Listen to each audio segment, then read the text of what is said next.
کہتے ہیں کہ ایک سونار کا انتقال ہو گیا۔ وہ گھر کا واحد کفیل تھا، اس کے علاوہ کمانے والا کوئی نہیں تھا۔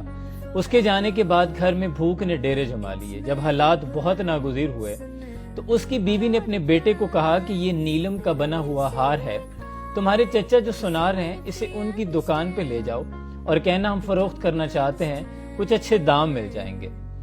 وہ بچہ ہار لے کے اپنے چچا کی دکان پہ پہنچا۔ چچا نے جب اس ہار کو دیکھا تو کہنے لگا کہ جا کے اپنی ماں سے کہنا کہ اس وقت مارکیٹ میں مندی کا رجحان ہے، کچھ وقت کے بعد اسے فروخت کریں، اچھی قیمت مل جائے گی، اور سنو یہ کچھ پیسے رکھ لو، یہ گھر میں دے دینا، اور کل سے تم بھی دکان پہ آیا کرو، دکان پہ بیٹھا کرو۔ اس بچے نے ایسا ہی کیا، اگلے روز سے دکان پہ آنا شروع کر دیا۔ ہیرے جواہرات اور سونے کی پرکھ کرنا وہ سیکھنے لگا۔ آہستہ آہستہ اسے ہیرے جواہرات اور پتھروں کی پرکھ کرنا جب وہ ماہر ہو گیا، دور دراز سے لوگ اسے اپنے ہیرے جواہرات کو دکھانے کے لیے آتے۔ تو اس روز چچا نے کہا کہ ذرا جا کے اپنی ماں سے کہنا کہ وہ ہار دے دیں، آج کل مارکیٹ اچھی چل رہی ہے۔ وہ گھر گیا، چونکہ اب وہ ماہر تھا۔ اس نے جب اس ہار کو دیکھا تو وہ جعلی تھا، یعنی وہ پتھر جعلی تھے، اصلی نہیں تھے، نکلی تھے۔